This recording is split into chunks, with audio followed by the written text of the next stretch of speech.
वर्णिवेशरमणीयदर्शनम् मन्दहासरुः श्रीरामनाम्बुजम् उदितं सुरनरोत्तमैर्मुदा धर्मनन्दनमहं विचिन्तये। ॐ श्री स्वामिनारायणाय नमो नमः। श्री हरिकृष्णाय नमो नमः।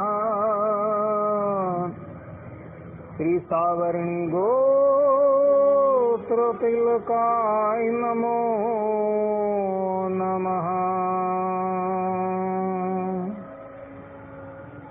अस्मद्गुरो समारम्भां नाथयामो नमध्यमाम् लक्ष्मीवल्लभपर्यन्तां वन्दे गुरुपरम्परा वन्दे गुरुपरम्परा। सहजानंद स्वामी महाराज की जय। श्री नारायण मुनिदेव की जय। श्री राधा राधा बिहारी लाल की जय। श्री लक्ष्मी नारायण देव की जय। श्री नर नारायण देव की जय। श्री काष्ठभंजन देव की जय। श्री विघ्न विनायक देव की जय। श्री सिद्धेश्वर महादेव की जय। असतो मा षड्गमय तमसो मा ज्योतिर्गमय मृत्युर्मा अमृतम गमय। ओम शांति शांति शांति। निखिल है प्रत्यनीक कल्याणिकतान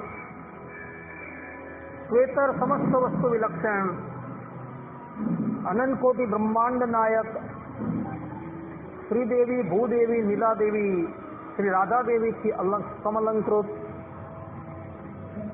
सर्व अवतारों अवतारी सर्व कारणों कारण परब्रह्म परमात्मा भगवान श्री हरिनी महती कृपा थी આપણે બધા માનવ જીવનના સર્વોત્કૃષ્ટ લાભ એવા સત્સંગને માટે ઉપસ્થિત થયા છે. ઉપસ્થિત થનારા દરેક ભગવદ ભક્તોના હૃદયની અંદર અપરોક્ષ રૂપે બિરાજમાન એવા ભગવાન શ્રીમન નારાયણને હું સ્નેહપૂર્વક પ્રણામ કરીને આજની કથાનો શુભારંભ કરું છું. ભક્તો, ગયા વખતે આપણે રામાનુજાચાર્યજીના જીવનની ઉપર વાત કરતા હતા.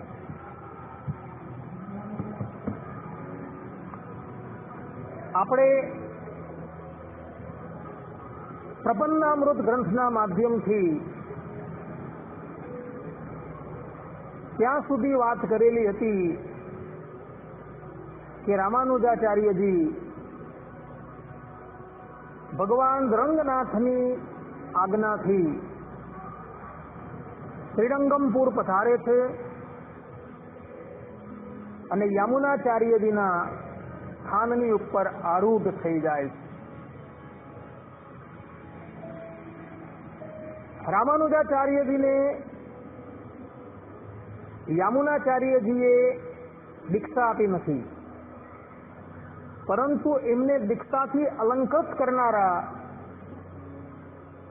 મહાપૂર્ણ સ્વામી હતા, જે મહાપૂર્ણ સ્વામી યમુનાચાર્યજીના શિષ્ય હતા.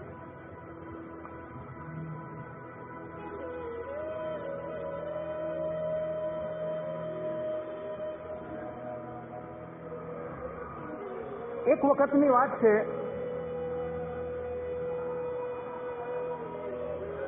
રામાનુજાચાર્યજીએ મહાપૂર્ણ સ્વામીને વિનંતી કરી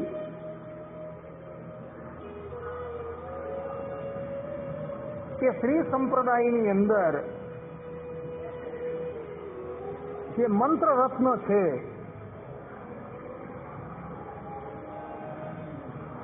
એ મંત્ર રત્નોનો તમે અમને અર્થ સહિત ઉપદેશ કરો. એ મંત્ર છે શ્રીમન નારાયણમ શરણૌ શરણમ પ્રપદ્યે શ્રીમતે નારાયણાય નમઃ. આ બે મંત્રો જે છે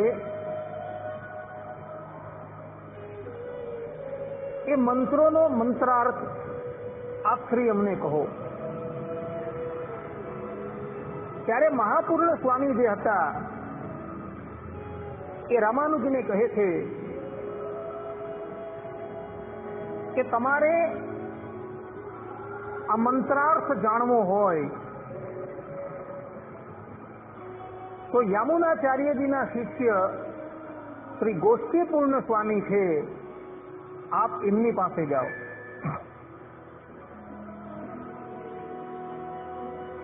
મહાપૂર્ણ સ્વામીની વાત સાંભળી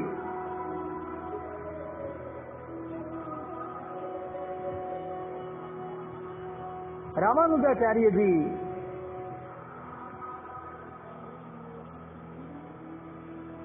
ગોષ્ઠીપૂર્ણ સ્વામીની પાસે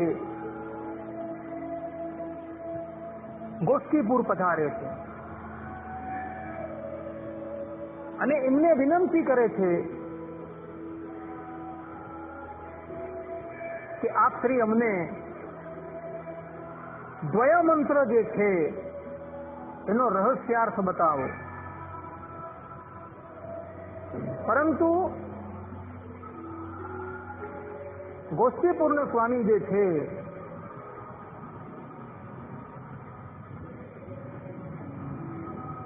એ રામાનુજાચાર્યજીને અધિકારી સમજતા નથી. એમને રામાનુજાચાર્યજીના સામર્થ્યનું કોઈ જ્ઞાન હોતું નથી, એટલે એ એને મનાઈ કરી દે. લાગ લગાટ 3 વખત રામાનુજાચાર્યજી એમની પાસે જાય છે, પરંતુ ગોષ્ઠીપૂર્ણ સ્વામી એમને મંત્રાર્થનો ઉપદેશ કરતા નથી. એટલે એક દિવસ ભગવાન શ્રીરંગ એ સાક્ષાત ગોષ્ઠીપૂર્ણ સ્વામીના સ્વપ્નમાં આવે છે અને કહે છે કે રામાનુજ એ મને અત્યંત પ્રિય છે, એ સાક્ષાત શેષનો અવતાર છે, માટે તમે એને મંત્રાર્થનો ઉપદેશ કરો એવી અમારી આજ્ઞા છે. આ પ્રમાણે ભગવાનની આજ્ઞા થતા ગોષ્ઠીપૂર્ણ સ્વામીએ ભગવાનની એ આજ્ઞાને શિરોધાર્ય કરી અને આચાર્ય જ્યારે 4થ વખત ગોષ્ઠીપુર પધાર્યા ત્યારે રામાનુજાચાર્યજીને એવો સંપૂર્ણ દ્વય મંત્ર જે છે તેનો રહસ્યાર્થ જે છે એ કહે છે અને સાથે સાથે કહે છે કે આ રહસ્યાર્થ તમને જે કીધો અમે એ રહસ્યાર્થ તમારે કોઈની સામું પ્રગટ કરવાનો નથી, ને જો તમે એને પ્રગટ કરશો તો તમારે નરકમાં જવું પડશે. રામાનુજાચાર્યજી કહે ભલે. તે પછી બીજે દિવસે પ્રાતઃકાળની અંદર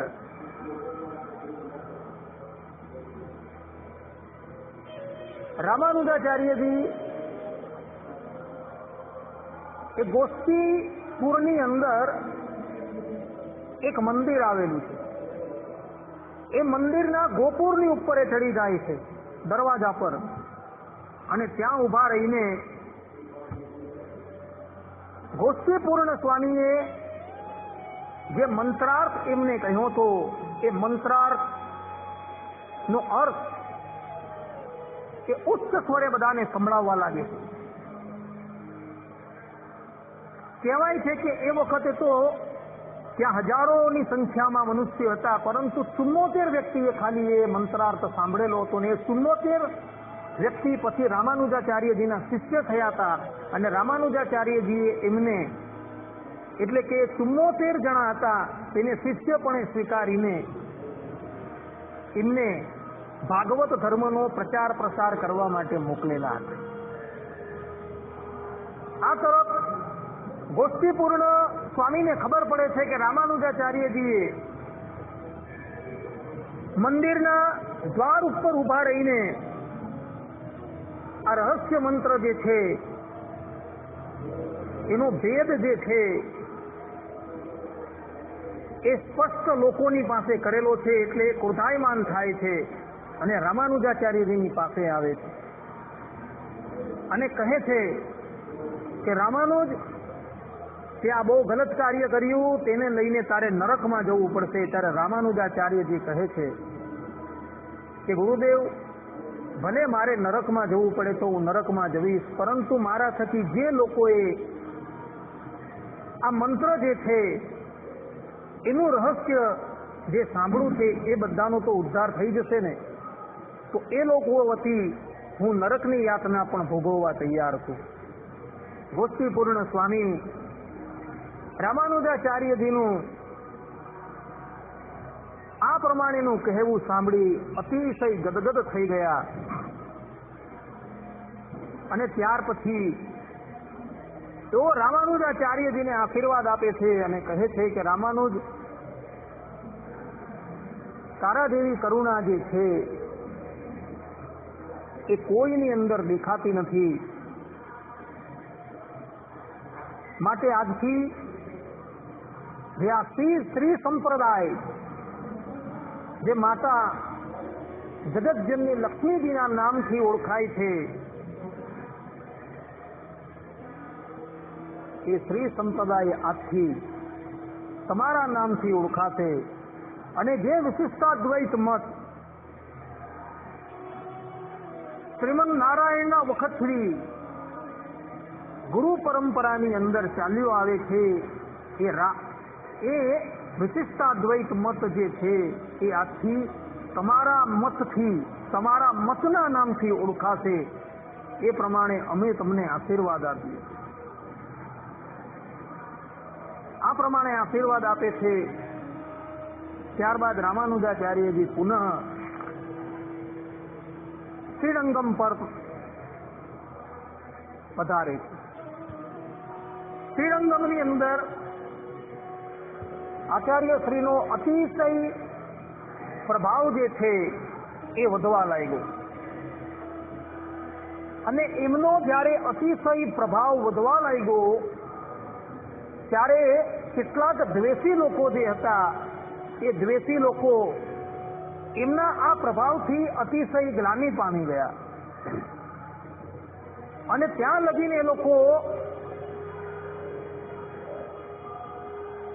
વિઘ્ન કરવા લાગ્યા કે એમાંથી એક બ્રાહ્મણે તો રામાનુજાચાર્યજીના જે પ્રસાદ જે છે એ પ્રસાદની અંદર વિષ મેળવી દીધું અને વિષ વાળો પ્રસાદ જે છે એ રામાનુજાચાર્યજીની પાસે જાય છે. પેલો જે બ્રાહ્મણ હોય છે એની પત્ની જે છે એ રામાનુજાચાર્યજીને આશ્રિત હોય છે. એ આવીને બધો જ જે ભેદ જે છે એ પ્રગટ કરી દે છે. વેદ પ્રગટ થઈ જતા પેલો બ્રાહ્મણ જે છે એ અતિશય ગ્લાનિ પામી જાય છે અને એ રામાનુજાચાર્યજીની પાસે આવે છે અને એમની ક્ષમા માગે છે. આચાર્ય શ્રી અતિશય કરુણાની મૂર્તિ હતા, એને ક્ષમા કરી દે છે. ત્યારબાદ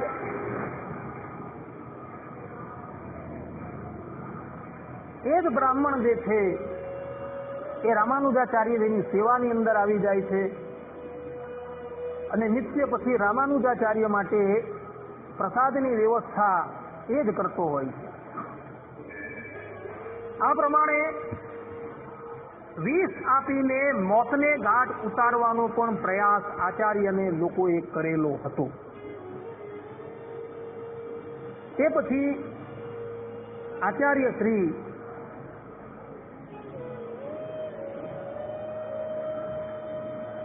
એક પછી એક ગામોની અંદર વિચરણ કરતા હોય છે. કારણ કે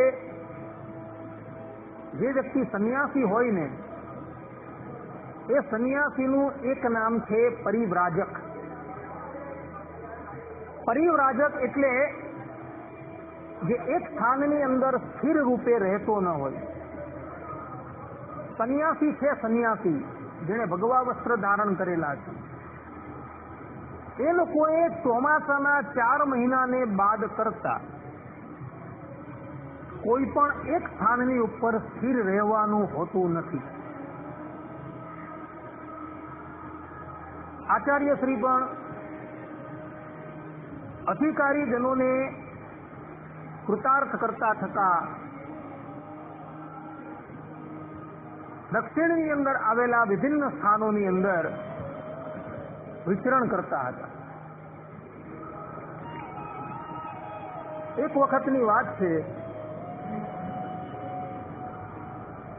આચાર્ય રામાનુજાચાર્ય એ ચિત્રકૂટ પધાર્યા.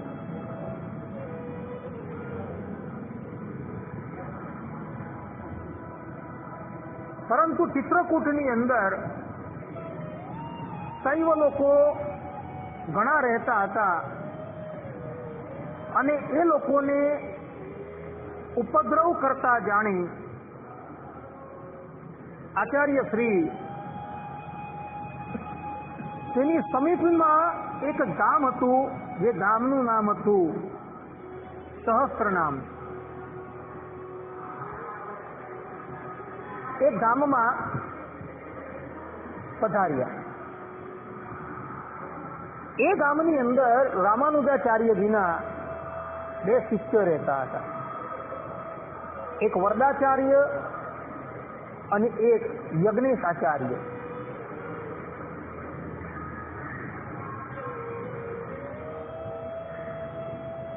આમાં જે યજ્ઞેશ હતા એ ખૂબ ધનાઢ્ય હતા અને વરદાચાર્યજી હતા એ અત્યંત દરિદ્ર હતા.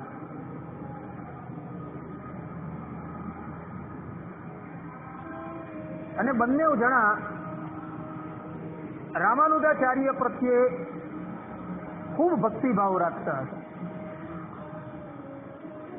યજ્ઞેશે જ્યારે એમ સાંભળ્યું કે મારા ગુરુ રામાનુજાચાર્યજી પધારેલા છે,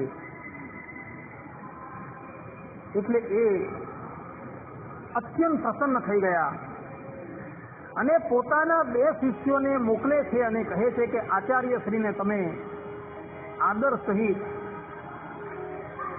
આપણા ઘરે પધરાવી લાવો.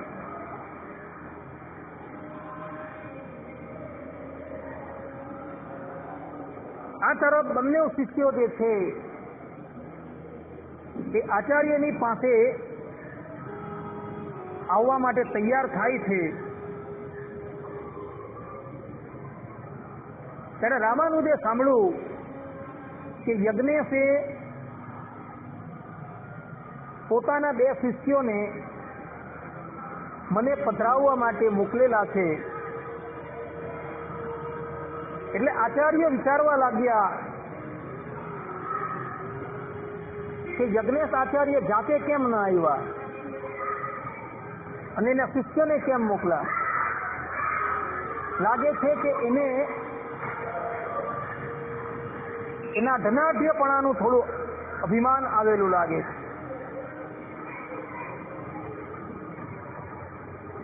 એટલે આચાર્ય એ યજ્ઞેશ આચાર્યને ત્યાં જતા નથી અને વરદાચાર્યજીને ત્યાં પધારે. એ સમયે વરદાચાર્યજી ભિક્ષા માંગવા માટે બીજા ગામ ગયા હોય.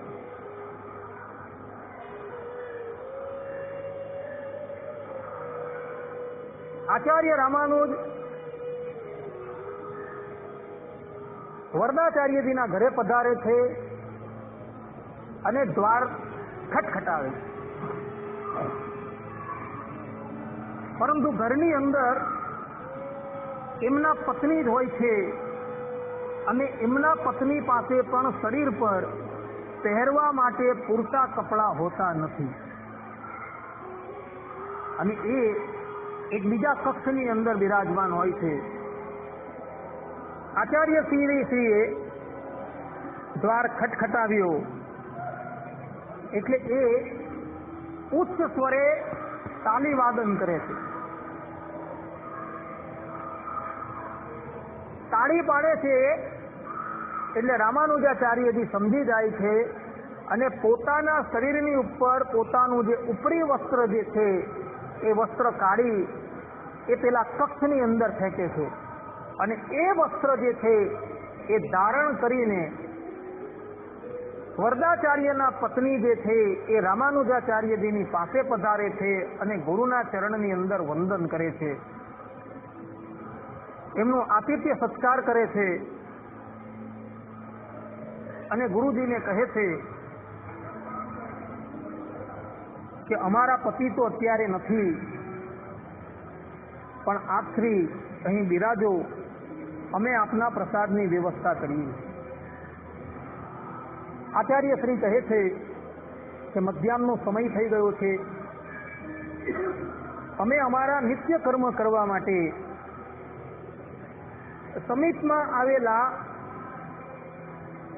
એક તળાવ પર જઈએ છીએ, એટલા સમયની અંદર તમે પ્રસાદની વ્યવસ્થા કરી રાખો.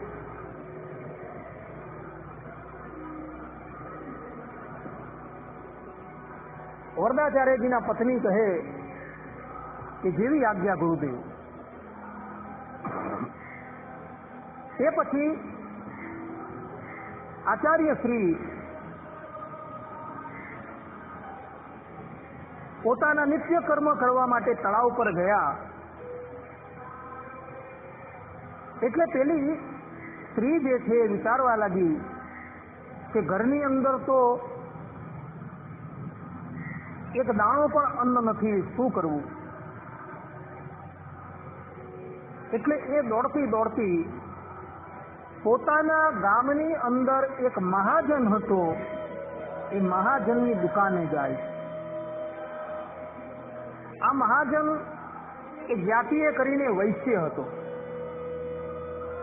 અને એ આ સ્ત્રીની રૂપ માધુરી પર અતિશય આસક્ત હતો ને હંમેશા એને પામવાનો મનથી વિચાર કરતો રહેતો હતો. વરદાચાર્યજીના પત્ની એની પાસે આવ્યા એટલે એ તો અતિશય પ્રસન્ન થઈ ગયો. વરદાચાર્યજીના પત્ની કહે છે કે મહાજન, આજે અમારા ગુરુ જે છે એ પોતાના શિષ્યોને લઈને અમારા ઘરે આવેલા છે. એમનો આતિથ્ય સત્કાર કરવા માટે મારે થોડું સીધું જોઈએ છે. અત્યારે મારી પાસે દ્રવ્ય નથી, પરંતુ હું તને વચન આપું છું કે હું તને સમર્પિત થઈ જાઉં છું. આજથી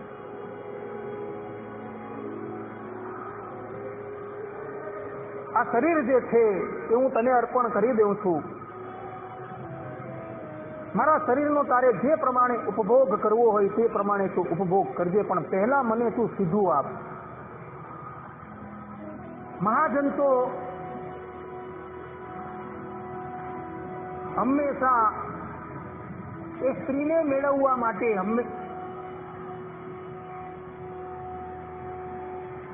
રાહ જોયા કરતો હતો અને આજે એ સ્ત્રી સામું ચાલીને એની પાસે આવી એ તો પ્રસન્ન થઈ ગયો. એને પેલી સ્ત્રીએ જે પ્રમાણે કહ્યું હતું તે પ્રમાણે સીધું સામગ્રી જે છે એને અર્પણ કરી દીધી. વરદાચાર્યજીના પત્ની જે છે એ ઘરે આવ્યા અને એમણે બધી સામગ્રી જે છે એ બનાવી. એવામાં આચાર્ય શ્રી પધાર્યા. બનાવેલી સામગ્રી જે છે એ આચાર્ય શ્રીએ ઠાકોરજીને સમર્પિત કરી અને પછી એનો શેષ પ્રસાદ જે છે એ ગ્રહણ કર્યો અને બાકીનો શેષ પ્રસાદ જે છે એ વરદાચાર્યજીના પત્નીને અર્પણ કર્યો. વરદાચાર્યજીના પત્ની વિચારવા લાગ્યા કે લાવ થોડો પ્રસાદ પેલા મહાજનને પણ મોકલી આપું. એ પ્રસાદ લઈને મહાજનની પાસે જાય છે અને પોતાની પ્રિયતમાના સાક્ષાત હાથે આ પ્રમાણેની વસ્તુ અર્પિત થયેલી જોઈ એ તો પ્રેમથી એ બધો પ્રસાદ જે છે એ ગ્રહણ કરી ગયો. ત્યારબાદ પેલી સ્ત્રી જે છે પોતાના ઘરે આવે છે. આચાર્ય શ્રી ત્યાંથી વિદાય લે છે. થોડો સમય જાય છે એટલે વરદાચાર્યજી ઘરે આવે છે. એમના પત્ની એને બધી વાત કરે છે કે આચાર્ય શ્રી ઘરે પધારેલા હતા, એમનું આ પ્રમાણે અમે આતિથ્ય સત્કાર કર્યું હતું અને પછી બનેલી બધી જ ઘટના જે છે એ પોતાના પતિને કહે છે. એના પતિ કહે કે જે કર્યું તે સારું કરેલું છે, માટે હવે ચાલ હું જાતે જ તને મૂકવા માટે આવું છું. આ તરફ ભગવાન શ્રી હરિનો પ્રસાદ પેલા વૈશ્યના ઉદરની અંદર જેવો પહોંચ્યો એટલે એનું અંતકરણ જે છે એ પરિવર્તિત થઈ ગયું. એ પોતાની જાતને ધિક્કારવા લાગ્યું કે ધિક્કાર છે મને કે મેં એક પરમ પતિવ્રતા એવી સ્ત્રીની સામુ કુદ્રષ્ટિથી જોવાની ચેષ્ટા કરી.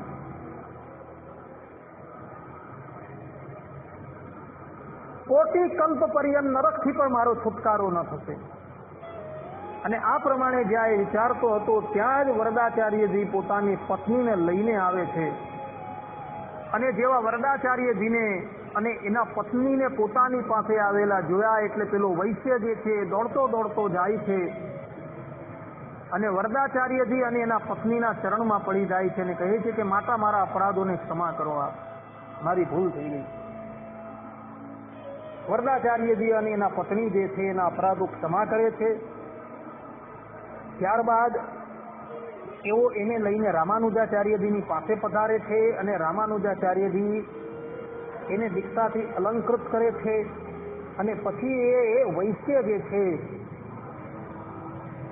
એ એકાંતિક ભાવે ભગવાન શ્રી હરિનું સ્મરણ કરવા લાગે છે અને પોતાની પાસે જેટલું પણ ધન હોય છે એ બધું જ ધન એ પરમાર્થની અંદર ઉપયોગ કરવા લાગે. આમ ગુરુની કૃપાથી અને ભગવાનની કૃપાથી અને ભગવાનના પ્રસાદના પ્રભાવથી એક અતિશય કામી વ્યક્તિ પણ જે છે એ ભગવાનનો ભક્ત બની ગયો. ત્યાર પછી રામાનુજાચાર્યજી ફરતા ફરતા વેંકટેશ પધારે, અર્થાત કે તિરુપતિ બાલાજી. ભક્તો આ તિરુપતિ બાલાજી જે પર્વતની ઉપર બિરાજમાન છે એ પર્વત સાક્ષાત વૈકુંઠ લોકમાંથી પધારેલો છે એવું શાસ્ત્રોની અંદર લખેલું છે. વેંકટેશ મહાત્મયની અંદર સ્કંદ પુરાણની અંદર આચાર્યશ્રીએ જોયું કે આ તો સાક્ષાત વૈકુંઠનાથ પરબ્રહ્મ પરમાત્મા ભગવાન શ્રી હરિના ચરણથી પ્રસાદીનો પર્વત થઈ ગયો છે, માટે એની ઉપર પગ મૂકીને ક્યારેય પણ ચલાય નહીં. એટલે રામાનુજાચાર્યજી પોતાના બે હાથ જે છે એ આમ નીચે મૂકે છે અને જે પ્રમાણે પશુ લોકો ચાલે છે તે પ્રમાણે એ પર્વતની ઉપર ચડવા લાગે છે. અને કેટલાય દિવસના અંતે આચાર્ય શ્રી વેંકટેશ પધારે છે. વેંકટેશ પર્વત 24 કિલોમીટર ઊંચો છે. નીચેથી તમે ચડવાની શરૂઆત કરો તો ઉપર પહોંચતા પહોંચતા ગાડીની અંદર જો તમે પહોંચો ને તો લગભગ તમને 2 કલાક થાય. તો કેટલાક દિવસે આચાર્ય શ્રી વેંકટ ભગવાનનું જ્યાં મંદિર હતું ત્યાં પધાર્યા. હવે તે વખતે આચાર્ય શ્રીએ જોયું કે કેટલાક કાર્તિકેયના ઉપાસકો જે છે તે અને કેટલાક વૈષ્ણવો જે છે એ અંદર અંદર વિવાદ કરી રહ્યા છે.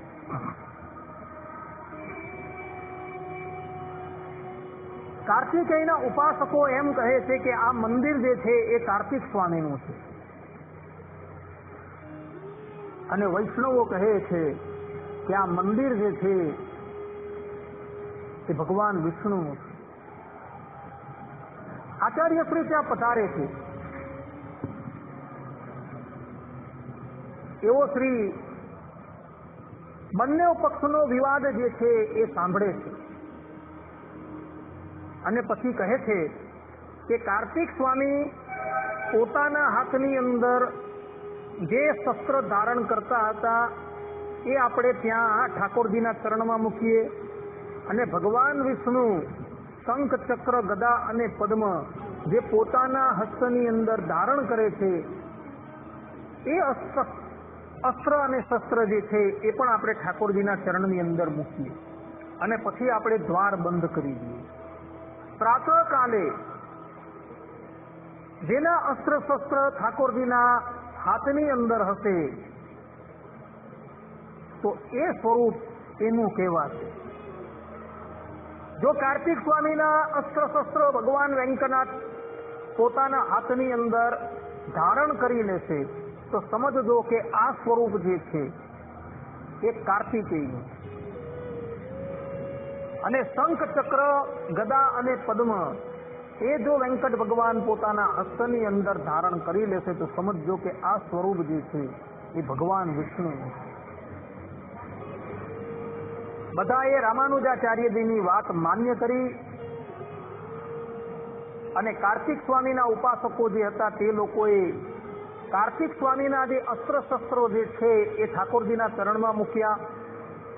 વૈષ્ણવોએ શંખ, ચક્ર, ગદા અને પદ્મ જે ભગવાનના સનાતન આયુધો છે એ ભગવાનના ચરણમાં મૂક્યા અને પછી દ્વાર બંધ કરી દીધા અને મંદિરની ફરતે એ બધા જ વૈષ્ણવો અને શૈવ વૃંદો જે છે એ બિરાજમાન થઈ ગયા.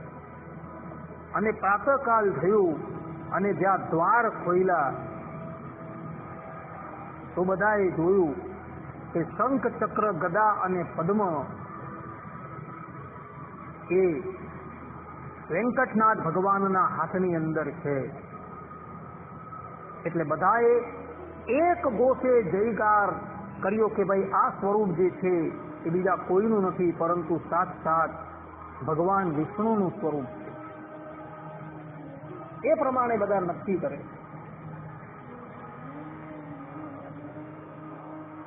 એક દિવસની વાત છે.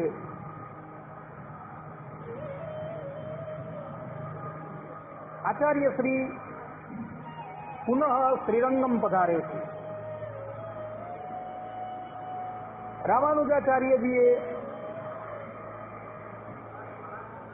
ધરાતલની ઉપર વૈષ્ણવ મતનો ઘણો પ્રચાર કરેલો અને એને લઈને ભારત વર્ષની અંદર જેટલા પણ શાંકર મતના અનુયાયીઓ હતા એ બધા ધ્વંસ થઈ ગયા હતા.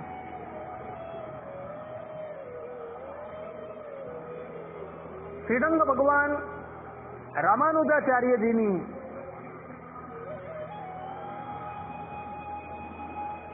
આ પ્રમાણેની લીલા જોઈને અતિશય પ્રસન્ન થાય છે અને એક દિવસ રામાનુજાચાર્યજીને પોતાની પાસે બોલાવે. ભગવાન સર્વજ્ઞ છે, બધું જાણે છે, છતાં રામાનુજને પૂછે છે કે આચાર્ય, તમારી અંદર આટલું બધું ઐશ્વર્ય કેવી રીતના આવ્યું એ અમને કહો. ભગવાન શેષ સૈયાની ઉપર સૂતા સૂતા આ પ્રશ્ન કરે છે. ત્યારે રામાનુજ કહે છે કે એવી રીતના ન બતાવાય, તમે અમારી પાસે સ્વયં આવો તો અમે તમને બતાવીએ. કહેવાય છે કે શ્રીરંગ ક્ષેત્રની અંદર એક સ્થાન છે, એ સ્થાનની અંદર એક સિંહાસન છે, સિંહાસનની ઉપર આચાર્ય શ્રી બિરાજમાન થયા હતા અને રંગનાથ ભગવાન સ્વયં ચાલતા ચાલતા રામાનુજની પાસે આવે અને કહે છે કે આચાર્ય શ્રી, તમારો પ્રભાવ આટલો બધો કેવી રીતના વૃદ્ધિ પામ્યો? ત્યારે આચાર્ય શ્રી એમના કાનની અંદર 2 દ્વય મંત્ર આપે કે આ મંત્રના પ્રભાવને લઈને અમારો પ્રભાવ જે છે આટલો બધો વધી ગયો. આ પ્રમાણે રામાનુજાચાર્યજીએ શ્રીરંગ ભગવાનને પણ દ્વય મંત્રનો ઉપદેશ આપ્યો. તે દિવસથી એવું કહેવાય છે કે રંગનાથ ભગવાન જે છે તે રામાનુજાચાર્યજીના શિષ્ય બની ગયા. કાંચીની અંદર બિરાજમાન વરદરાજ ભગવાન જે હતા, એ વરદરાજ ભગવાનની અંદર રામાનુજનો ગુરુ ભાવ હતો. જ્યારે શ્રીરંગ ભગવાને સ્વયં પોતાના કર્ણની અંદર રામાનુજની પાસે દ્વય મંત્રની દીક્ષા લીધી, એટલે માટે શ્રીરંગમ ભગવાન જે છે રામાનુજના શિષ્ય થઈ ગયા. આ પ્રમાણેની લીલાઓ જે છે એ પ્રપન્નામૃત ગ્રંથની અંદર લખાયેલી છે. ભક્તો આની અંદર કોઈ જાતનો સંશય ન કરતા, કારણ કે ભગવાન શ્રી કૃષ્ણ હતા, તેણે પણ ઓમ નમઃ શિવાય મંત્રની દીક્ષા લીધેલી હતી એવું મહાભારતની અંદર લખેલું છે.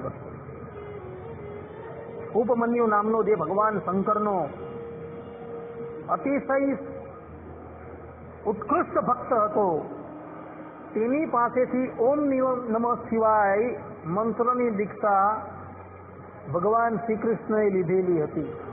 મહાભારતના શાંતિ પર્વની અંદર આ આવે છે આખ્યા. એટલે એની અંદર કોઈ આશ્ચર્ય પામવા જેવું નથી. ભગવાન સ્વામિનારાયણ એ સાક્ષાત પરબ્રહ્મ પરમાત્મા હતા, શ્રી કૃષ્ણનો અપર અવતાર હતા, છતાં પણ એમણે મંત્ર દીક્ષા ઉદ્ધવ અવતાર રામાનંદ સ્વામી પાસે લીધેલી હતી. આ તરફ સંપ્રદાયનો પ્રચાર અને પ્રસાર કરતા રામાનુજાચાર્યજીના ઘણા વર્ષ વ્યતીત થઈ ગયા. ત્યારબાદ એમને યામુનાચાર્યજીના પાર્થિવ શરીર પાસે જે પ્રતિજ્ઞા એમણે લીધેલી હતી એ પ્રતિજ્ઞા યાદ આવી. એમણે આચાર્યના પાર્થિવ શરીર પાસે પ્રતિજ્ઞા લીધેલી હતી કે હું વ્યાસ સૂત્રની ઉપર વિશિષ્ટાદ્વૈતી ભાષ્ય કરીશ. મારા એક શિષ્યનું નામ હું પરાશર ઋષિની સ્મૃતિની અંદર પરાશર રાખીશ અને જે દ્રવિડ વેદાંત જે આપણા અલવારો લખી ગયા છે એના પર હું ભાષ્યની રચના કરાવડાવીશ. આ પ્રતિજ્ઞા એમને યાદ આવી એટલે એવો શ્રીને ખબર પડી કે અત્યારે વ્યાસ સૂત્રની એક કૃતિ એ કાશ્મીરના પુસ્તકાલયની અંદર અધ્યાપી ઉપસ્થિત છે. એટલે આચાર્ય શ્રી દક્ષિણથી ઉત્તરની અંદર આવેલા કાશ્મીર પ્રાંતની અંદર પોતાના શિષ્ય કુરેશને લઈને પધારે છે.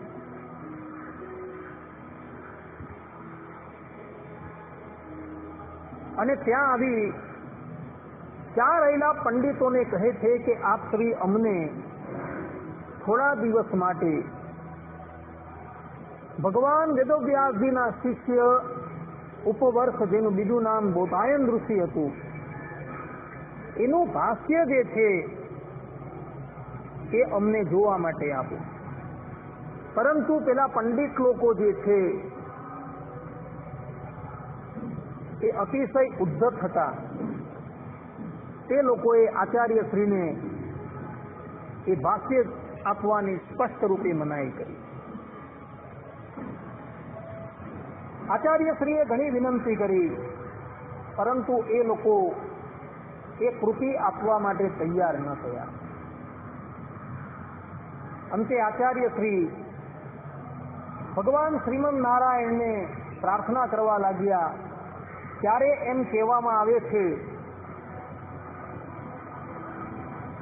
કે કાશ્મીરની અંદર સિદ્ધપીઠની અંદર બિરાજમાન સરસ્વતી દેવી સાક્ષાત પ્રગટ થાય છે અને એ બોધાયન ઋષિની જે કૃતિ જે છે એ દિવ્ય રૂપે ત્યાંથી લાવી રામાનુજાચાર્યજીના હાથમાં મૂકે છે અને કહે છે કે આપ શ્રી આ કૃતિ લઈને અહીંથી શ્રીરંગમ પધારો.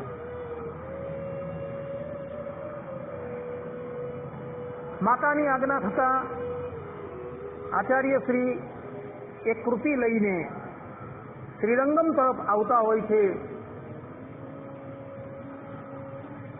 ત્યારબાદ પેલા પંડિતોને ખબર પડે છે કે અત્યારે આપણા પુસ્તકાલયની અંદર જે ઉપવર્ષની કૃતિ હતી, વ્યાસ સૂત્રની ઉપર જે ઉપવર્ષની કૃતિ હતી, એ કૃતિ અત્યારે આપણા પુસ્તકાલયની અંદર છે નહીં અને આ કૃતિ રામાનુજાચાર્ય જ લઈ ગયા હશે. માટે આપણે એ કૃતિ લેવા માટે પાછા એમની પાસે જઈએ. અને પંડિતો આમ વિચારી રામાનુજાચાર્યજીની પાસે એ કૃતિ લેવા માટે જાય છે. ત્યાં 1 મહિનાનો સમય વ્યતીત થઈ જાય છે. 1 મહિનાના સમય પછી એ બધા પંડિતો માર્ગની અંદર રામાનુજાચાર્યજીને મળે છે અને એ કૃતિ જે છે એ બળજબરીથી એની પાસેથી પાછી લઈ લે. પરંતુ માર્ગની અંદર જ્યારે રામાનુજાચાર્યજી આવતા હતા ત્યારે એમના શિષ્ય જે કુરેશ ઋષિ હતા, એ કુરેશ ઋષિ એ એટલા બધા તીક્ષ્ણ બુદ્ધિવાળા હતા કે એમણે એ આખી ભાષ્યની કૃતિ હતી ને એ મુખપાઠ કરી દીધેલી હતી. એનો અક્ષરે અક્ષર જે છે એ મુખપાઠ કરી દીધેલો હતો. એટલે આચાર્યશ્રીને સાંત્વના આપતા કહે છે કે ભલે કૃતિ જતી રહી તો કઈ વાંધો નહીં, એ કૃતિની સંપૂર્ણ વ્યાખ્યા જે છે એ અમે હૃદયસ્થ કરી દીધી. ત્યારબાદ આચાર્યશ્રી ત્યાંથી દક્ષિણમાં આવેલા યાદવાગીરી પર્વત પર આવે છે અને ત્યાં સંપત કુમાર નામનું એક સ્વરૂપ હોય છે. એ સંપત કુમારના સ્વરૂપ પાસે બિરાજમાન થઈને વેદાંત સૂત્રની ઉપર વ્યાખ્યા લખવાની શરૂઆત કરે. અને જેમ જેમ એ વ્યાખ્યા લખતા જાય તેમ તેમ એમના શિષ્ય કુરેશ સ્વામી જે છે એ એની અંદર એની સંમતિ આપતા જાય. કારણ કે એમણે આખી પેલા ઉપવર્ષની કૃતિ જે છે, બોધાયન ઋષિની કૃતિ જે છે એ હૃદયસ્થ કરી દીધી હતી. એટલે આચાર્યશ્રીના ભાષ્યની અંદર એ સાક્ષી પુરાવતા જતા હતા. અને કેટલાય દિવસોના અંતે જ્યારે આ ભાષ્ય નિર્માણ થઈ જાય છે, રામાનુજાચાર્યજી પુનઃ એ ભાષ્ય લઈને કાશ્મીર પધારે. ભક્તો, એ જમાનાની અંદર કાશ્મીર જે છે ને એ સિદ્ધપીઠ કહેવાતી હતી. માતા સતીના જેટલા અંગો દક્ષના યજ્ઞની અંદર જ્યારે સતીજી બળી જાય છે અને એના શરીરમાંથી જે જે અંગો ધરાતલની ઉપર પડે છે એમાંથી સતીજીની જીવા ઇન્દ્રિય જે છે એ કાશ્મીરની અંદર પડે અને ત્યાં એક સિદ્ધપીઠ રચાય છે જેનું નામ છે સરસ્વતી સિદ્ધપીઠ. આદિ જગતગુરુ શંકરાચાર્યજીને પણ જગતગુરુની પદવી એ સ્થાનની અંદર પ્રાપ્ત થઈ હતી. આજે પણ એ સ્થાન જે છે એ ભગ્ન અવસ્થાની અંદર કાશ્મીરની અંદર જોવા મળે છે. કારણ કે એ જમાનાની અંદર કાશ્મીર જે છે એ કાશ્મીરમાં ચૂડાંત વિદ્વાનો ઉપસ્થિત હતા અને જે પણ કોઈક વ્યક્તિએ શાસ્ત્રાર્થ કરવો હોય અને પોતાના ગ્રંથને માન્ય કરાવવો હોય તો એને કાશ્મીરના એ વિદ્વાનોની સાથે શાસ્ત્રાર્થ કરવા જવું પડતું હતું. એટલા ઉચ્ચ કક્ષાના વિદ્વાનો ત્યાં બિરાજમાન હતા. આચાર્ય શ્રી પોતાની કૃતિ લઈને સિદ્ધપીઠની ઉપર આવે છે. માતા સરસ્વતી એ મૂર્તિમાન રૂપે ત્યાં બિરાજમાન હોય છે. એમના ચરણની અંદર એ વ્યાસ સૂત્રનું ભાષ્ય જે છે મૂકે છે અને પંડિતોની સાથે શાસ્ત્રાર્થ કરે છે. પંડિતો બધા શાસ્ત્રાર્થની અંદર હારી જાય છે. પરંતુ પંડિત લોકો કહે છે કે માતા સરસ્વતી જ્યારે તમારી આ કૃતિને માન્યતા આપશે ત્યારે જ તમારી આ કૃતિ અમે માન્ય કરશું. આચાર્ય શ્રી માતા સરસ્વતી પાસે એક લેખની અને એક ખડીઓ મૂકે છે અને કહે છે કે માતા હવે આપ જ આના પર આપની સ્વીકૃતિ આપો.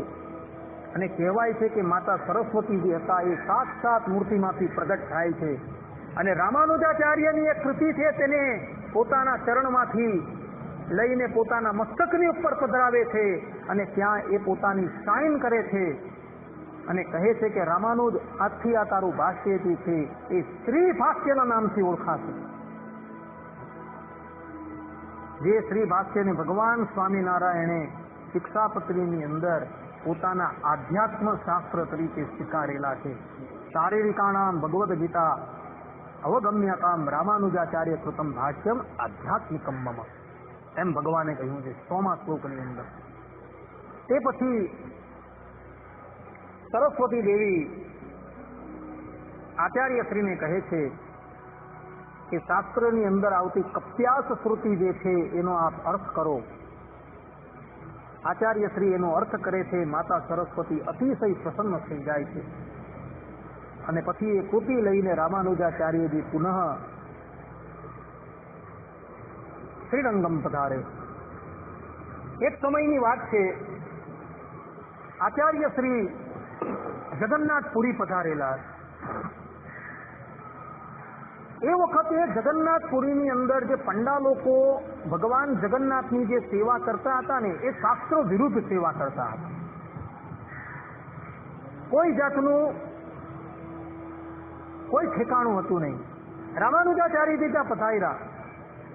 એમણે જોયું કે ભગવાન જગન્નાથની સેવાની અંદર કોઈ પણ જાતનો મેળ મેળાપ નથી. જે પ્રમાણે મનમાં આવે તે પ્રમાણે આ લોકો સેવા કરે છે. આચાર્ય શ્રી બધા પંડાઓને બહાર કાઢી નાખે છે. બધા બહાર નીકળે, કારણ કે એમનો પ્રભાવ એવો હતો. આ બાજુ બધા જ પંડાઓ જે છે એ સેવામાંથી વિમુક્ત થઈ ગયા. એટલે એ લોકોએ બધાએ નિશ્ચય કર્યો કે રામાનુજાચાર્યજી અહીં પંચરાત્ર આગમની અંદર જે પ્રમાણે સેવા પદ્ધતિ કહેલી છે એ પ્રમાણે સેવા કરાવવા તૈયાર થયા છે. તો આપણી આજીવિકાનું હવે શું થશે? એ લોકો બધા જગન્નાથ ભગવાનને કહે છે કે જો અહીં પંચરાત્ર શાસ્ત્ર પ્રમાણે સેવા પદ્ધતિની શરૂઆત થઈ ગઈ તો અમે બધા જ અહીં આત્મવિલોપન કરી દેવું. એ દિવસે રાત્રિને વિશે સ્વપ્નની અંદર સાક્ષાત જગન્નાથ ભગવાન રામાનુજને દર્શન આપે છે અને રામાનુજને કહે છે કે આચાર્ય, તમે અહીં પંચરાત્ર શાસ્ત્રની અંદર જે પ્રમાણે સેવા કહેલી છે એ સેવા પદ્ધતિ અહીં કરાવવા માંગો છો, પરંતુ અહીંના બ્રાહ્મણો જે છે એ એવો ઠરાવ કરીને બેઠેલા છે કે જો રામાનુજ અહીં પંચરાત્ર શાસ્ત્ર પ્રમાણે જો સેવા પદ્ધતિ પ્રવર્તાવશે તો અમે બધા અમારા દેહને જગન્નાથ ભગવાનના ચરણની અંદર જ સમર્પિત કરી દઈશું. માટે હું તમને અહીંથી શ્રીરંગમ મૂકી દઉં છું. આટલું કહીને ભગવાન જગન્નાથે એવી લીલા રચી કે રામાનુજ અને એના શિષ્ય જે પુરુષોત્તમપુરીની અંદર બિરાજમાન હતા એ પ્રાતઃ કાળે ઉભા થઈને જુએ છે તે બધા પોતે શ્રીરંગમ ક્ષેત્રની અંદર આવી ગયેલા હતા. ભગવાન શ્રીમન નારાયણ કહે છે કે જે પ્રમાણે સેવા થતી છે તે પ્રમાણે સેવા તમે ચાલવા દેવું, એ સેવા પણ મને માન્ય છે. આ પ્રમાણે રામાનુજાચાર્યજીએ પોતાની એક પ્રતિજ્ઞા જે છે એ પૂર્ણ કરી દીધી. વ્યાસ સૂત્રની ઉપર એમણે વિશિષ્ટાદ્વૈતી ભાષ્ય રચેલું અને યામુનાચાર્યજીના પાર્થિવ શરીર પાસે જે પ્રતિજ્ઞા એમણે કરી હતી એમાંથી પહેલી પ્રતિજ્ઞા એમણે પૂર્ણ કરી. રામાનુજાચાર્યજીના એક શિષ્ય હતા જેમનું નામ કોયેશ સ્વામી હતું. એમના ઘરે એક બાળકનું પ્રાગટ્ય થાય છે અને બાળક જે છે એ મોટો થતા વેદ વેદાંગનો ચૂડાંત વિદ્વાન થાય છે અને એની વિદ્વત્તાથી રામાનુજાચાર્યજી અતિશય પ્રસન્ન થઈ જાય છે અને યામુનાચાર્યજી પાસે એમણે જે પ્રતિજ્ઞા કરી હતી કે હું પરાશર ઋષિની સ્મૃતિ જે છે એ ચિરંજીવી રાખીશ અને મારા એક શિષ્યનું નામ હું એમના નામ ઉપરથી પાડીશ. એટલે રામાનુજાચાર્યજી કુરેશ સ્વામીના પુત્રનું નામ જે છે એ પરાશર રાખે છે, જે પછાડથી પરાશર ભટ્ટાચાર્યના નામથી ઓળખાય છે. આમ તો એમનું મૂળ નામ હતું અચ્ચાન પિલ્લે, પરંતુ રામાનુજાચાર્યજી એમને પરાશર ભટ્ટ કહીને બોલાવે છે અને તે દિવસથી એ શ્રી સંપ્રદાયની અંદર પરાશર ભટ્ટાચાર્યના નામથી ઓળખાય છે કે જેઓએ વિષ્ણુ સહસ્ત્ર નામની ઉપર ભાષ્યની રચના કરેલી હતી. એ ભાષ્ય ભગવાન સ્વામિનારાયણે પણ દાદા ખાચરના દરબારની અંદર વંચાવડાવેલું હતું. સત્સંગી જીવનના ચતુર્થ પ્રકરણની અંદર આ કથા આવે છે. એમ કહે છે કે જ્યારે આ ભાષ્યની રચના કરી પરાશર ભટ્ટાચાર્યજી કાંચીપુરીની અંદર બિરાજમાન વરદરાજ ભગવાનના ચરણની અંદર એ ભાષ્યને મૂકે છે ત્યારે વરદરાજ ભગવાન મૂર્તિમાંથી સ્વયં પ્રગટ થાય છે અને એ ભાષ્યને પોતાના ચરણારવિંદરમાંથી ઉચકીને પોતાના મસ્તકની ઉપર લગાવે છે અને એ ભાષ્યનું નામ કહે છે કે આથી આ ભાષ્ય જે છે એ ભગવત ગુણ દર્પણના નામથી ઓળખાય. ભારત વર્ષની અંદર વિષ્ણુ સહસ્ત્ર નામના અનેક ભાષ્ય જોવા મળે છે, પરંતુ એ ભાષ્યની અંદર શિરમોર કોઈ ભાષ્ય હોય તો એ આ પરાશર ભટ્ટાચાર્યજીએ રચેલું ભગવત ગુણ દર્પણ ભાષ્ય છે. એ સર્વોત્તમ ભાષ્ય છે. એક વખતની વાત છે, રામાનુજાચાર્યજી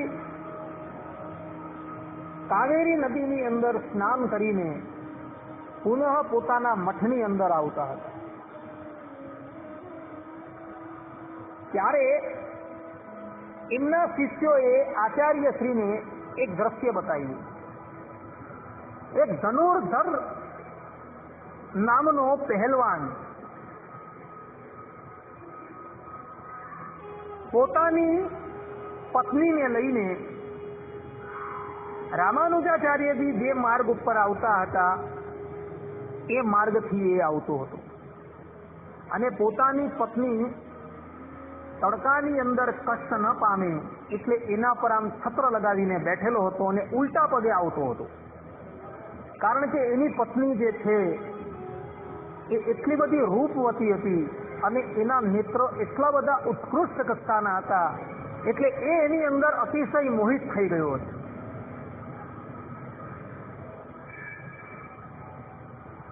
શિષ્યોએ રામાનુજાચાર્યજીને બતાવ્યું કે જુઓ આ લંપટ જુઓ, પોતાની પત્નીના રૂપની અંદર કેટલો આસક્ત થયો છે કે ઉલટા પગે એનું મુખ જોતો જોતો પોતે આવી રહ્યું છે. રામાનુજાચાર્યજી કહે એ લંપટ નથી, એ રૂપની ઉપર આસક્ત છે. આચાર્ય શ્રી એની પાસે પધારે છે કારણ કે પૂર્વ જન્મનો મુમુક્ષુ હોય. ધનુર્ધરદાસને ખબર પડી ગઈ હતી કે રામાનુજ જે છે એ બહુ પ્રતાપી છે. આજે સાક્ષાત એવો સામે ચાલીને પોતાને દર્શન આપવા માટે આવ્યા એટલે બહુ જ પ્રસન્ન થઈ જાય છે. આચાર્યશ્રીના ચરણમાં પડી જાય. આચાર્યશ્રી કહે કે ધનુર્ધરદાસ તું શું કરી રહ્યો છે? ધનુર્ધરદાસ કહે છે કે મને એના નેત્ર જે છે એ બહુ પ્રિય લાગે છે. હું એક ક્ષણ માટે પણ એના એ નેત્રને જોયા વગર રહી શકતો નથી. આચાર્ય શ્રી કહે છે કે આમથી પણ અતિશય સુંદર નેત્ર હું તને બતાવું તો? ધનુર્ધરદાસ કહે કે આવા સુંદર નેત્ર જે છે અર્થાત કે મારી પત્નીના જેવા સુંદર નેત્ર છે એવા નેત્ર કોઈના ન હોઈ શકે.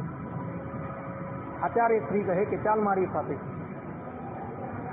પ્રથમ તો આચાર્ય શ્રી એને પંચ સંસ્કારોથી યુક્ત દીક્ષા આપે છે અને પછી એને રંગનાથ ભગવાનના મંદિરમાં લઈ જાય છે અને ભગવાનને વિનંતી કરે છે કે પ્રભુ આપ નેત્ર બંધ કરીને બેઠેલા છો, કૃપા કરીને આપ આપના નેત્ર જે છે એ ક્ષણવાર માટે ઉઘાડો અને આ ધનુર્ધરદાસને દર્શન આપો.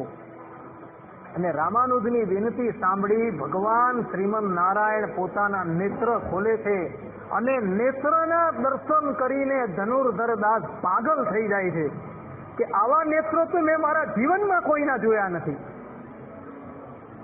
કારણ કે શાસ્ત્રોની અંદર ભગવાનના નેત્રને કમળદળની ઉપમા આપેલી છે. પ્રાતઃકાલે સૂર્ય ઉદય થાય ત્યારે પેલું જે કમળ ખીલતું હોય છે એ કમળની જે પાંખડી હોય છે એ પાંખડીના જેવા ભગવાનના નેત્ર હોય છે. અને એ નેત્ર જોઈને ધનુર્ધરદાસ જે છે અતિશય પાગલ થઈ જાય છે. એ ભગવાન શ્રીહરિના ચરણમાં પડી જાય છે, પોતાના ગુરુના ચરણમાં પડી જાય છે કે ગુરુદેવ આવા નેત્રો તો કોઈ દિવસ જોયા નથી. ત્યારબાદ એ ધનુર્ધરદાસજી રામાનુજાચાર્યજીનું શિષ્ય થઈ જાય અને હંમેશા એ આચાર્યની સાથે કાયા અને છાયાની જેમ રહે છે. આચાર્ય શ્રી એને પોતાના અંગત સેવકોની અંદર નિયુક્ત કરી દે. આ પ્રમાણે રામાનુજાચાર્યજીએ ધરાતલની ઉપર વૈષ્ણવ મતનો એટલો બધો પ્રચાર અને પ્રસાર કર્યો કે એને લઈને યમરાજનો જે માર્ગ જે છે એ માર્ગ રૂંધાઈ ગયો. અર્થાત કે યમપુરીના માર્ગની ઉપર જતા મનુષ્ય જે છે એ અટકી ગયા અને બધા વૈકુંઠ લોકના અધિકારી થવા લાગ્યા. અને એને લઈને યમરાજ ભગવાન શ્રીમન નારાયણની પાસે આવે છે અને કહે છે કે પ્રભુ આપ શ્રીએ અમને જે કાર્ય માટે નિયુક્ત કરેલા હતા એ કાર્ય હવે હું તમને સમર્પણ કરી દઉં છું. હવે એ કાર્ય મારાથી થઈ શકે એમ નથી, કારણ કે હવે નરકની અંદર કોઈ પણ વ્યક્તિ આવતી બંધ થઈ ગઈ છે. રામાનુજાચાર્યજીનો એટલો બધો પ્રતાપ વધી ગયો છે કે હવે નરકનો માર્ગ જે છે રૂંધાઈ ગયો છે. આપણા સંપ્રદાયની અંદર પણ આવી ઘટના બનેલી છે. ભગવાન સ્વામિનારાયણ જયારે ઉપસ્થિત હતા ત્યારે સર્વે નરકના કુંડ ખાલી થયા, ભૂખિયા જમણા રે કર ગતિ પસતાય. મુક્તાનંદ સ્વામીએ કીર્તનની અંદર લખેલું છે કે નરકના ખૂન ભગવાન સ્વામિનારાયણે ખાલી કરાવી દીધેલા હતા અને જમગણો જે હતા એ કર ગતિને પછતાતા હતા કે હવે અમે કોને સજા આપી. ઇતિહાસની અંદર આ ઘટના બે જગ્યાએ નોંધાયેલી છે. એટલે ભગવાન શ્રીમદ નારાયણ યમરાજને સાંત્વના આપે છે ને કહે છે કે તું ચિંતા ન કર, થોડા સમયની અંદર પુનઃ તારો માર્ગ જે છે એ ભરાઈ જશે. અને કહેવાય છે કે દક્ષિણની અંદર એક રાજા થાય છે જેનું નામ હતું ચોલ રાજા. એ અતિશય કટ્ટર શૈલી હોય અને એટલો બધો વૈષ્ણવ મતનો વિરોધી હોય છે કે વૈષ્ણવોને જોઈને ત્યાં જ મોતને ઘાટ ઉતારી દી. કોઈ પણ વૈષ્ણવ હોય એને પોતાના દરબારની અંદર બોલાવે અને એને કહે કે શિવ જ પરમ તત્વ છે, શિવ સિવાય પરમ તત્વ કોઈ નથી. અને જો એ વ્યક્તિ આનાકાની કરે ને તો એનો શિરોચ્છેદ કરી નાખે. આ તરફ દક્ષિણની અંદર રામાનુજાચાર્યજીનો પ્રભાવ અતિશય વૃદ્ધિ પામ્યો. એટલે ચોલ રાજા એક દિવસ રામાનુજાચાર્યજીને પોતાના દરબારની અંદર આમંત્રિત કરે છે, પરંતુ એ વખતે રામાનુજાચાર્યજી બહાર ગયા હોય છે. જ્યારે ચોલ રાજાનો સંદેશો લઈને ચોલ રાજાના સેવકો રામાનુજની પાસે પધારે છે, તે વખતે રામાનુજાચાર્યજીના શિષ્ય કુરેશાચાર્ય અને એમના ગુરુ મહાપૂર્ણ સ્વામી જે છે એ મઠની અંદર ઉપસ્થિત હોય છે. કુરેશાચાર્યને ખબર પડી જાય છે કે આની અંદર કંઈ પણ આ ચોલ રાજાએ કાવતરું કરેલું લાગે છે. એટલે એ જે છે એ અને મહાપૂર્ણ સ્વામી બંને જણા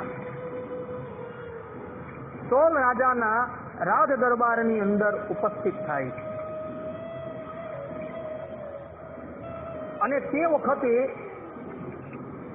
ચોલ રાજા કુરેશને પૂછે છે કે શિવ જે છે એ પરમ તત્વ છે. ત્યારે કુરેશાચાર્ય એને શાસ્ત્રોના પ્રમાણ આપી એમ કહે છે કે શિવ પરમ તત્વ નથી.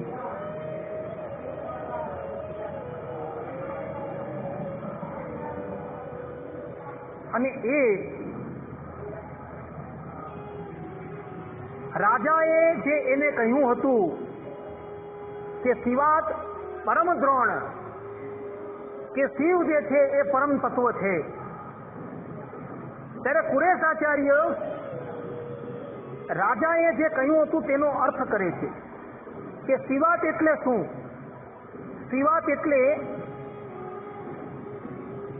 એક શેર, અને પરમ એટલે શ્રેષ્ઠ, અને દ્રોણ એટલે 5 શેરી. શિવાતનો અર્થ થાય છે કે શેર, એક શેર જે આવે તે. પરમ એટલે શ્રેષ્ઠ, અને દ્રોણ એટલે કે 5 શેરી. આ પ્રમાણેનું અર્થઘટન સાંભળી પેલો ચોલ રાજા જે છે એ અતિશય ક્રોધાયમાન થઈ જાય છે અને પોતાના સેવકોને આજ્ઞા કરે છે કે આ કુરેશ આચાર્ય છે તે અને મહાપૂર્ણ સ્વામીના નેત્ર જે છે તમે ખેંચી લો. અને આજ્ઞા થતા રાજભટ્ટોએ કુરેશ આચાર્યના અને મહાપૂર્ણ સ્વામીના નેત્ર જે છે એ ખેંચી લીધા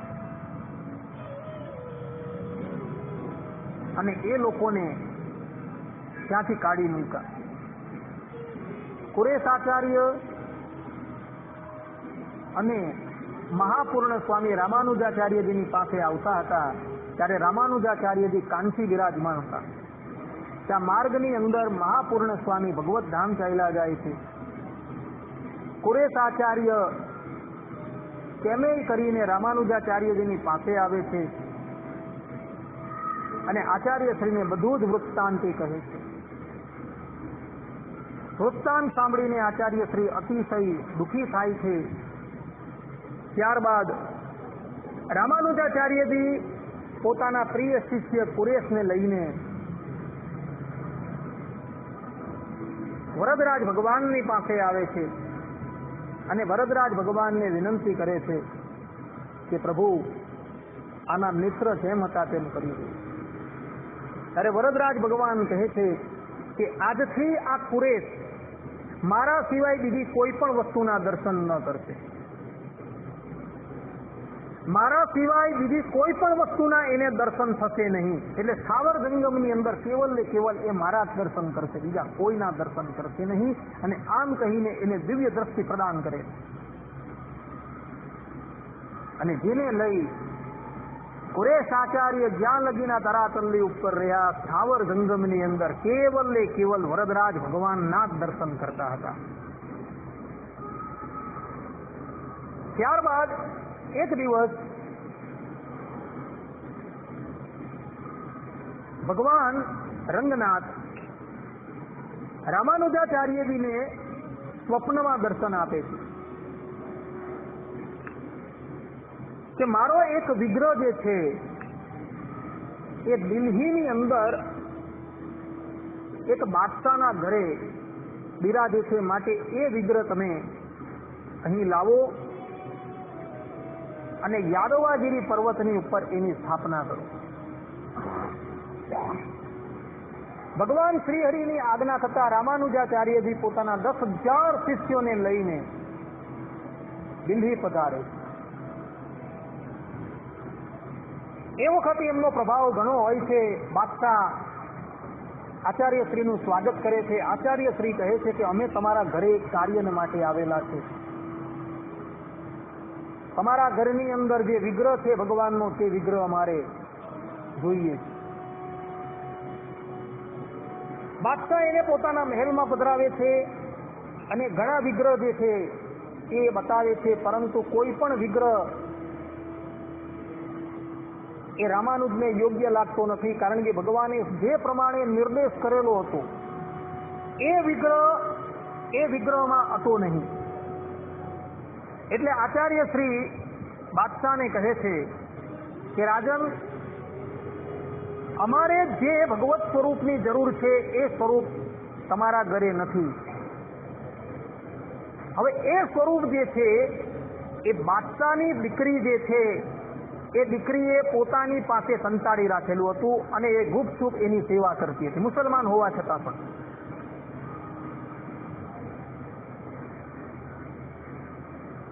એટલે બાદશાહ કહે જો અમારા ઘરની અંદર એ વિગ્રહ હોય તો તમે સ્વયં બોલાવી દેવો, એ તમારી પાસે આવશે. એટલે રામાનુજાચાર્યજી ભગવાનને પ્રાર્થના કરે છે.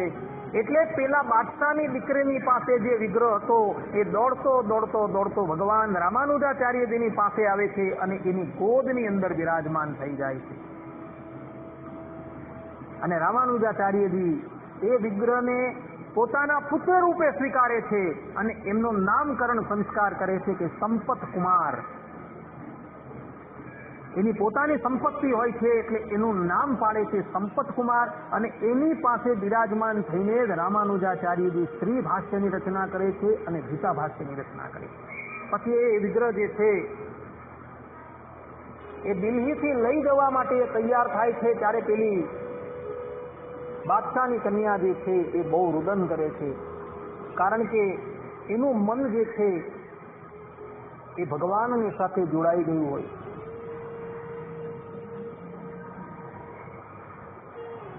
આચાર્યશ્રી એને રડતા જોઈને એને પણ પોતાની સાથે લઈ જાય કે તું પણ અમારી સાથે ચાલ. બાદશાહ એને માટે એક પાલખી સજાવે છે, એમાં એ બિરાજમાન થાય છે. સાથે પોતાના કેટલાય સૈન્યો જે છે એ સૈન્યને પણ મોકલે છે અને એ બધા જ કેટલાય દિવસના અંતે યાદવગીરી આવે છે અને યાદવગીરી પર આવતા માર્ગની અંદર પેલી રાજાની કન્યા જે છે એ પોતાનો દેહ ત્યાગ કરી દે છે. આચાર્ય શ્રી વિધિવત એનો સંસ્કાર કરાવડાવે છે અને ત્યારબાદ યાદવાગીરીની ઉપર રામાનુજાચાર્યજી જે સંપત કુમારની પ્રતિષ્ઠા કરે છે, બરાબર એની બાજુની અંદર પેલી બાદશાહની કન્યા જે છે એની પણ પ્રતિમા પધરાવડાવે છે, કારણ કે એ કન્યા સાક્ષાત લક્ષ્મીજીનો અવતાર હતી. આજે પણ દક્ષિણની અંદર જેને આપણે મેલકોટા કહીએ છીએ, અત્યારે જે મેલકોટા કહેવાય છે, અને રામાનુજાચાર્યજીના વખતની અંદર એ યાદવાગીરી પર્વત તરીકે ઓળખાતો હતો. એ પર્વતની ઉપર અધ્યાથી એ સંપત કુમાર નામનું સ્વરૂપ જે છે એ બિરાજમાન છે. અને આચાર્ય શ્રીએ કેટલાય ગ્રંથોની રચના જે છે એ ત્યાં કરેલી હતી. એક સમયની વાત છે, આચાર્ય શ્રી પુનઃ વેંકટેશ બાલાજી પધારે છે અને તે વખતે વેંકટેશ ભગવાન રામાનુજાચાર્યજીને આજ્ઞા કરે છે કે આપ શ્રી વેદોની ઉપર પ્રવચન કરો, વેદોના જે ગુઢાર્થ જે છે એ ગુઢાર્થને તમે પ્રકાશિત કરો.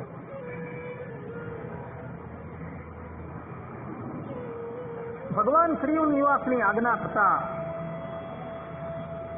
એક દિવસ રામાનુજાચાર્યજી પોતાના સમસ્ત શિષ્યોને પોતાની પાસે બોલાવે છે અને વેદોનો જે રહસ્યાર્થ હતો એ બધો રહસ્યાર્થ એની સામુ પ્રગટ કરે છે. આચાર્ય શ્રી બોલતા જાય છે અને એમના શિષ્ય જે છે એ એમનો સમસ્ત ઉપદેશ જે છે એ લિપિબદ્ધ કરતા જાય છે. અને એ જ ગ્રંથ જે છે એ વેદાર્થ સંગ્રહના નામથી ઓળખાય છે, જે આચાર્ય શ્રીના જીવનનો અંતિમ ગ્રંથ હોય છે. એની અંદર આચાર્ય શ્રીએ વિશિષ્ટાદ્વૈત મતનો સમસ્ત સિદ્ધાંત જે છે એ પ્રતિપાદન કરેલું. અમે લોકો જ્યારે આચાર્યની કક્ષાની અંદર હતા ત્યારે એ ગ્રંથ અમારે ભણવાની અંદર હતો. ગ્રંથ એટલો બધો સુંદર છે કે મારા મુખે એના હું વખાણ નથી કરી શકતો. શ્રી ભાષ્ય ભણવાની અંદર તો કઠિનાઈ પડે, પરંતુ આ વેદાર્થ સંગ્રહ જે છે એ વેદાર્થ સંગ્રહ થોડો સરળ છે, એટલે સામાન્ય વ્યક્તિને પણ એ સમજ પડી જાય એવો છે. આ પ્રમાણે આચાર્ય શ્રીએ પોતાના જીવનની અંદર જે મહનીય કાર્યો કરેલા હતા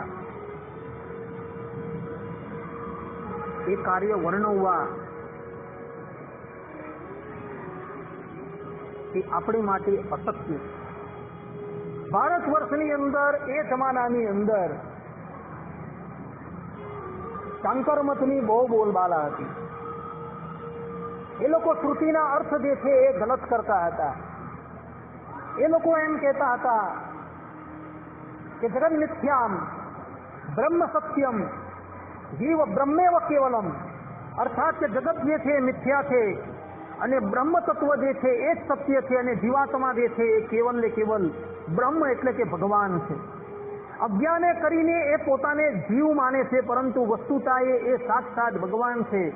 આમ કહીને એ લોકો શ્રુતિ અને સ્મૃતિઓના અર્થો જે છે એને ગલત કરતા હતા. ત્યારે રામાનુજાચાર્યજીએ કહ્યું કે જગત સત્યમ બ્રહ્મ સત્યમ, જગત પણ સત્ય છે અને ભગવાન પણ સત્ય છે. અને જીવ કોણ છે? તો એ જીવ જે છે એ ભગવાનનો દાસ છે. એ દાસ આજનો નથી, એ અનાદિકાળનો દાસ છે. દાસભૂત સ્વતઃ સર્વેર આત્મા પરમાત્મન. મમેવાંશો જીવલોકે જીવભૂત સનાતન. આ શ્રુતિઓ છે તે અને સ્મૃતિઓના પ્રમાણ આપી રામાનુજાચાર્યજીએ એવું પ્રતિપાદન કરી દીધું કે જીવ જે છે એ ભગવાનનો શેષ છે, ભગવાનનો દાસ છે. એ જીવ ક્યારેય પણ ભગવાન થઈ શકતો નથી. આ પ્રમાણેનો રામાનુજાચાર્યજીએ ઉપદેશ પોતાના શિષ્યોને આપેલો હતો અને એનો જ પ્રચાર સંપૂર્ણ ભારત વર્ષની અંદર એમણે કરેલો હતો. આ પ્રમાણે રામાનુજાચાર્યજીનું જીવન ચરિત્ર જે છે એ પ્રપન્નામૃત નામના ગ્રંથની અંદર લખાયું છે. પરંતુ સમયનો અભાવ હોવાથી આપણે અત્યારે એમના એ જીવન ચરિત્રને અહીં થોડો વિરામ આપીએ છીએ. હવે પછીની કથાની અંદર આપણે બાકીના એમના જીવન ચરિત્ર વિશે થોડી વાત કરશું. અસ્તુ.